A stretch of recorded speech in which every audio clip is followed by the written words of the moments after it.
આક્ષેપો પ્રતિ આક્ષેપોમાં પડેલું છે, પણ ગુજરાતમાં કોંગ્રેસની સ્થિતિ નબળી પડી રહી છે. ચિરાગ પટેલનું રાજીનામું આપવું એ ભાજપને ફાયદો કરાવશે કે નહીં એ તો પછીનો પ્રશ્ન છે, પરંતુ ગુજરાતમાં કોંગ્રેસ ખૂબ જ ખરાબ પરિસ્થિતિમાં આવી ગઈ તે વાત નક્કી.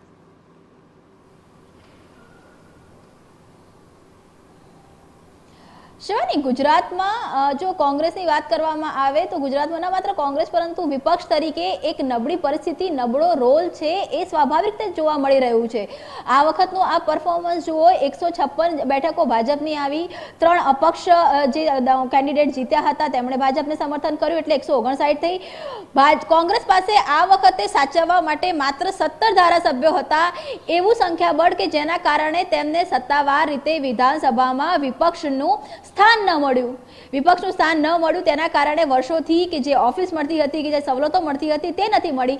આ વખતે એ વિષય ન હતો. ગઈ વખતની જો વાત કરવામાં આવે તો ગઈ વખતે નેક ટુ નેક લડાઈ હતી, પાટીદાર આંદોલનથી માંડીને તમામ એવા મુદ્દાઓ હતા કે જેના કારણે 2017ની જો વાત કરવામાં આવે તો નેક ટુ નેક લડાઈ હતી અને કોંગ્રેસ પાસે એવા અનેક ધારાસભ્યો, સંખ્યાબળ વધારે હતું. સંખ્યાબળના કારણે એ 99 જે ભાજપની બેઠકો હતી, 99માંથી એ બેઠકોને 3 આંકડામાં લાવવા માટે કે 112, 114 કરવા માટે 12 થી 15 ધારાસભ્યોને તોડવામાં સફળતા મળી હતી, પરંતુ એક સમય ગયો હતો. આપ આ સમય જુઓ, કોંગ્રેસ ભલે ન સ્વીકારે અથવા તો જે પણ પોલિટિકલી વાત થતી હોય, પરંતુ 17 ધારાસભ્યો છે. ચૂંટણીને હજુ 5 વર્ષ પૂર્ણ નથી થયા, 1 વર્ષ પૂર્ણ થયું ત્યાં સુધીમાં 1 વિકેટ તેમની ખરી પડી છે.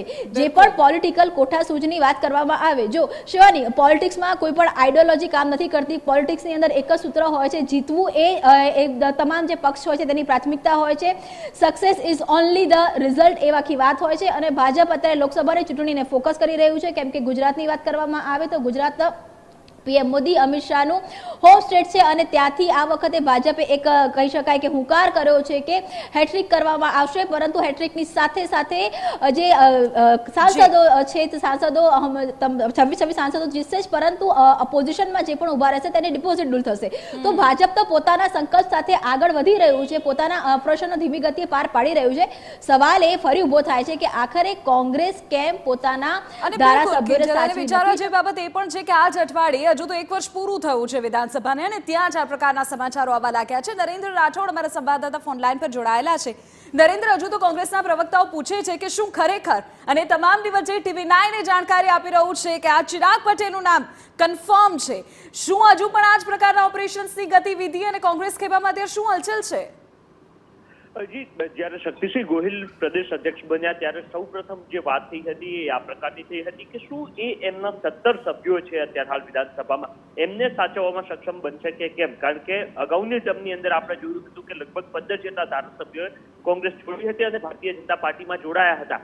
અને જ્યારે માત્ર જૂજ સંખ્યા હોય એ સ્થિતિમાં પણ આપ જોઈ રહ્યા છો કે ચિરાગ પટેલ હવે ટૂંક જ સમયમાં રાજીનામું આપવા માટે જઈ રહ્યા છે. એટલે કોંગ્રેસ માટે જરૂરથી એક ચિંતાની ઘડી કહી શકાય, કારણ કે 17 સભ્યોમાંથી પણ કોંગ્રેસ એ સભ્યોને સાચવવામાં સક્ષમ નથી બની રહી. પર્ટિક્યુલર જો ચિરાગ પટેલની વાત કરવામાં આવે તો પોતે RSS સાથે સંકળાયેલા રહ્યા છે અને ત્યારબાદ કોંગ્રેસ પાર્ટીમાં જોડાયા હતા અને જે પ્રકારની સ્થિતિ ત્યાંની ખંભાતની સ્થાનિક પરિસ્થિતિ રહી છે એ સ્થિતિમાં ચિરાગ પટેલ જીતવામાં સફળ રહ્યા હતા અને ત્યારથી શરૂઆતથી જ એ બાબત સ્પષ્ટ જોવા મળી રહી હતી કે ભારતીય જનતા પાર્ટી, કારણ કે પાટીદાર છે, આ સિવાય એક યુવા ચહેરો છે અને કોંગ્રેસમાંથી જો તે જીતવામાં સફળ રહે છે તો પછી ભારતીય જનતા પાર્ટી માટે ખૂબ સારા નેતા તરીકે તે ઉભરી શકે એ પ્રકારની સ્થિતિમાં તેઓ જોવા મળી રહ્યા હતા. એના જ કારણે વિધાનસભા ચૂંટણી બાદ તરત જ એ ચર્ચા જોવા મળી રહી હતી કે આ ભવિષ્યના જે છે ભારતીય જનતા પાર્ટીના સારા નેતા સાબિત થઈ શકે છે. અને એ સ્થિતિમાં જ ભારતીય જનતા પાર્ટી શરૂઆતથી જ નજર દોડાવી રહી હતી અને આખરે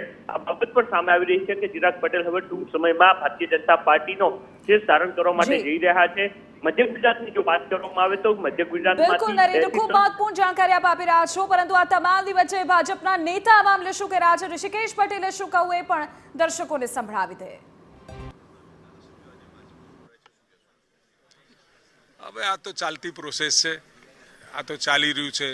કોંગ્રેસ તો બધા રાજ્યોમાંથી પણ લગભગ એના વીંટા વાળી રહી છે, રાજ્યની અંદર પણ એ દિશામાં જઈ રહી છે અને એ નેતૃત્વના કારણે આ બધું શક્ય છે. કોઈને અમે બોલાવતા નથી, પરંતુ કોંગ્રેસની અંદર જ ગૂંગળામણ અનુભવતા કેટલાય કાર્યકર્તાઓ વારાફરતી પાર્ટી પણ છોડી રહ્યા છે અને જ્યારે નરેન્દ્રભાઈ મોદી સાહેબ ભારતીય જનતા પાર્ટી એક વૈચારિક પાર્ટીના તौर ઉપર આગળ વધી રહી છે ત્યારે સ્વાભાવિક ત્યાં કોઈ વિચાર નથી, કેવળ રાજકારણ છે, રાજનીતિ નથી. એટલે સ્વાભાવિક વિચારધારા સાથે જોડાવા માટે કેટલાય લોકો જે પાર્ટીમાં નથી અને પાર્ટીમાં છે સામે એ લોકો પણ આજે ખૂબ મોટી સંખ્યામાં નરેન્દ્રભાઈ મોદી સાહેબને સમર્થન આપવા આવી રહ્યા છે. લોકસભાની તૈયારીએ સંગઠન કરી રહ્યું છે. ગુજરાત રાજ્યમાં 26માંથી 26 બેઠક મળવાની છે, નિશ્ચિત અને નિર્વિવાદ વાત છે. એટલે કોંગ્રેસ હવે હવાતિયા મારવાનું પણ ગુજરાતમાં બંધ કર્યું હોય એવું લાગે છે.